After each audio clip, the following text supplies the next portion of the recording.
देखिए,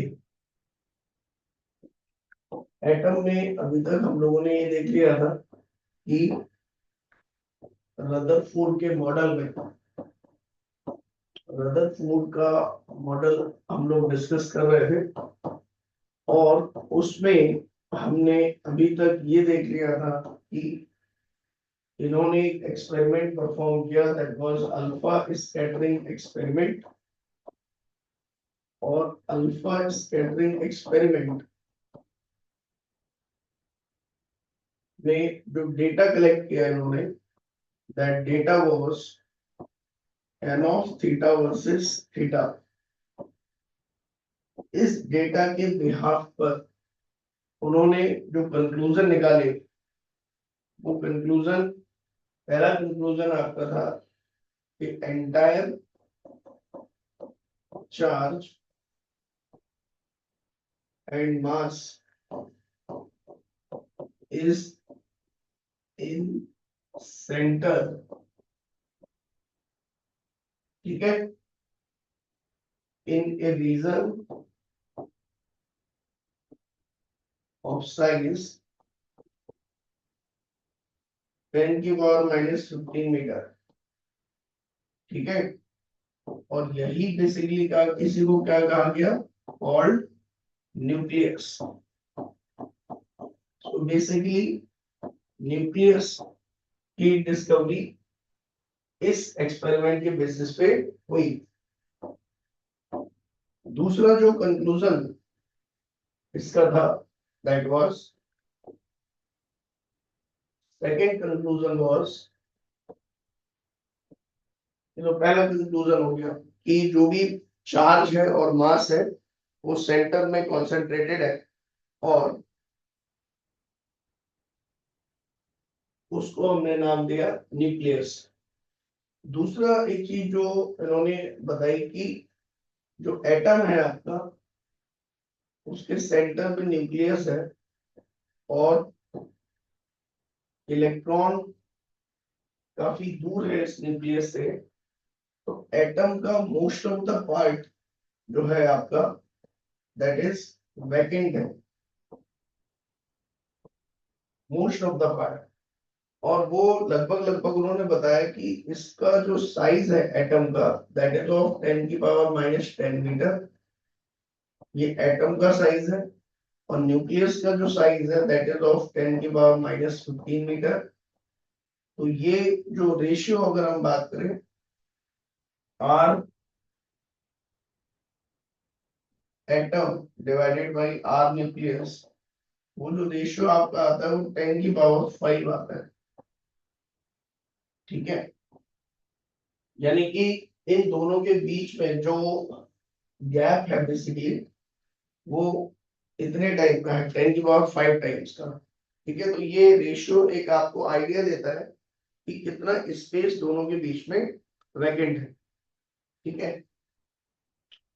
देन तीसरा कंक्लूजन इसमें जो है वो क्या है, what is the third conclusion we talk about. लोगों ने कहा कि चलो न्यूक्लियस तो बता दिया आपने कि न्यूक्लियस सेंटर में है, व्हाट अबाउट इलेक्ट्रॉन। थॉमसन ने पॉजिटिव और नेगेटिव दोनों चार्जेस के पोजीशंस बताए थे। तो आप इलेक्ट्रॉन के बारे में क्या कहना चाहेंगे। तो यहाँ रदरफोर्ड बेसिकली सोचने लग गए, क्योंकि न्यूक्लियस के बारे में तो सब कुछ उन्होंने बताया बेस्ड ऑन एक्सपेरिमेंटेशन, लेकिन इलेक्ट्रॉन के बारे में कोई एक्सपेरिमेंटल रिजल्ट उनके पास नहीं था। तो जब एक्सपेरिमेंटल रिजल्ट नहीं था, तो वो सोचने लगे कहीं ना कहीं तो फिट करना ही पड़ेगा। और सिंस मैंने ये मान लिया है कि जो पॉजिटिव चार्ज है वो सेंटर पे है, और इलेक्ट्रॉन इससे काफी दूर है, ये भी है, क्योंकि मोस्ट ऑफ द स्पेस क्या है आपका, वैकेंट। अब इलेक्ट्रॉन न्यूक्लियस के चारों तरफ हमें कहीं अज्यूम करना है, क्या हम उसको रेस्ट में मान सकते हैं। अगर रेस्ट में मानेंगे तो उस समय जो क्लासिकल फिजिक्स थी, क्लासिकल फिजिक्स में बेसिकली दो चीजें डेवलप होती। क्लासिकल फिजिक्स में एक तो मैकेनिक्स, और दूसरा जो आप अभी पढ़ के आए पीछे, इलेक्ट्रोस्टैटिक्स, मैग्नेटिक फील्ड वगैरह, ये सब तो इलेक्ट्रोमैग्नेटिक थ्योरी, ये भी क्लासिकल फिजिक्स में ही आती है। तो इलेक्ट्रोमैग्नेटिक थ्योरी वाले जो लोग थे, उन्होंने ये डिराइव कर रखा था कि अगर कोई चार्ज रेस्ट में है और दूसरा अपोजिट नेचर का चार्ज है, तो वो उसको रेस्ट में नहीं रहने देगा, उसको खींच लेगा अपनी तरफ।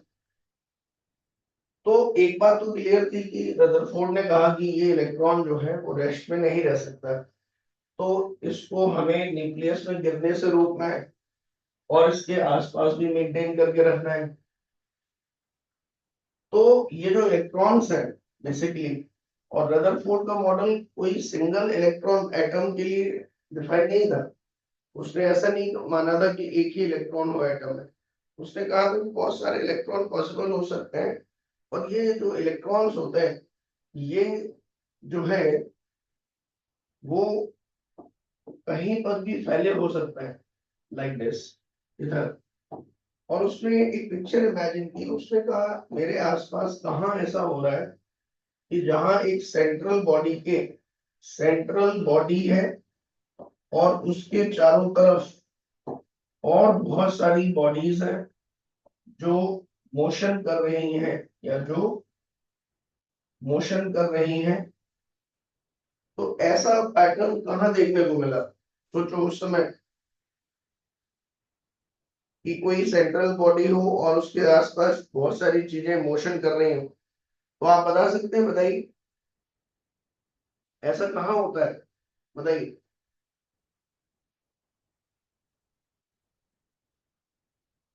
बताओ लक्ष्य। सर सोलर सिस्टम में। सोलर सिस्टम में। बताओ नोमल। सर सोलर सिस्टम में। सोलर सिस्टम में। तो एक बहुत ऑब्वियस सा जो थॉट उसके दिमाग में है कि यार ऐसा तो कहाँ हो रहा है? सोलर सिस्टम में, जहाँ सेंटर में क्या है, सन, और उसके चारों तरफ सारे प्लैनेट्स क्या कर रहे हैं, मोशन, अलग अलग ऑर्बिट्स में। और उधर भी वैसे तो सन अर्थ को अपनी तरफ खींचता है ग्रेविटेशनल फोर्स से, लेकिन बिकॉज ऑफ इट्स मोशन एक सेंट्रीफ्यूगल फोर्स लगता है जो इस अर्थ को सन की तरफ गिरने से रोकता है। तो स्टेबल होकर अर्थ सन के चारों तरफ चक्कर काटती रहती है बिकॉज ऑफ सेंट्रीफ्यूगल फोर्स। तो ये उसकी थॉट प्रोसेस है बेसिकली, प्लानिटरी मॉडल एटम के लिए देने की। इसीलिए रदरफोर्ड के मॉडल को क्या बोलते हैं? Planetary model of atom. हम ये मानते हैं कि जो इलेक्ट्रॉन है वो न्यूक्लियस के चारों तरफ ठीक उसी तरीके से चक्कर काटता है जिस तरीके से सन के चारों तरफ जो बाकी के प्लैनेट्स हैं वो चक्कर काट रहे हैं। ठीक है ना? Like this.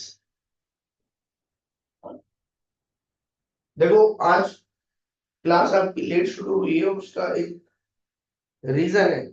There is a certain reason for this, है ना? वो आपको आज की क्लास में क्लियर होगा कि वो रीजन क्या है। Will show you. I just don't want to spoil your surprise. जब आएगा तब मैं आपको बताऊंगा। ठीक है? देखिए ध्यान से, planetary model of the atom. तो ये मॉडल देखे उसने कहा कि जिस तरीके से सोलर सिस्टम स्टेबल है, ठीक उसी तरीके से एटम के चारों तरफ इलेक्ट्रॉन स्टेबल होकर अपना मोशन कर रहे हैं। और उसने जल्दबाजी में एक इस तरीके का एक्सप्लेनेशन दे दी एटॉमिक मॉडल की। ठीक है? अच्छा, तब तक जिस समय उसने दिया उस समय इलेक्ट्रोमैग्नेटिक थ्योरी इतनी डेवलप हुई नहीं थी। ठीक है? उस समय इलेक्ट्रोमैग्नेटिक थ्योरी इतना डेवलप नहीं हुई थी। ठीक है?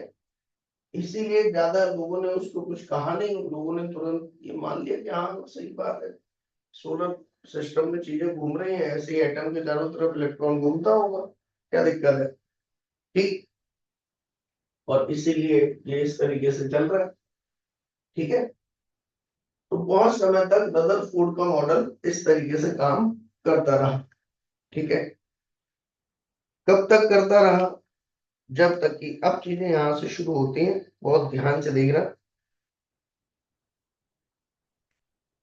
ये सारी चीजें आपकी चलती रही 1885 तक। 1885 तक एक साइंटिस्ट हुए आपके बामर। साइंटिस्ट भी क्या थे, ध्यान से देखिए। 1885, ये एक साल थी जिसमें एक स्कूल टीचर ही थे उस समय, वो स्कूल टीचर। ठीक है। स्वीडिश। अरे यार,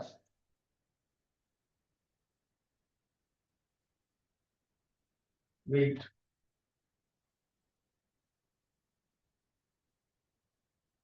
वेट एवरीवन, पैनल चला गया, लाइट चली गई, स्विच चली गया। 1 मिनट वेट करेंगे, 2 मिनट। तो क्या हुआ देखो, 1885 ये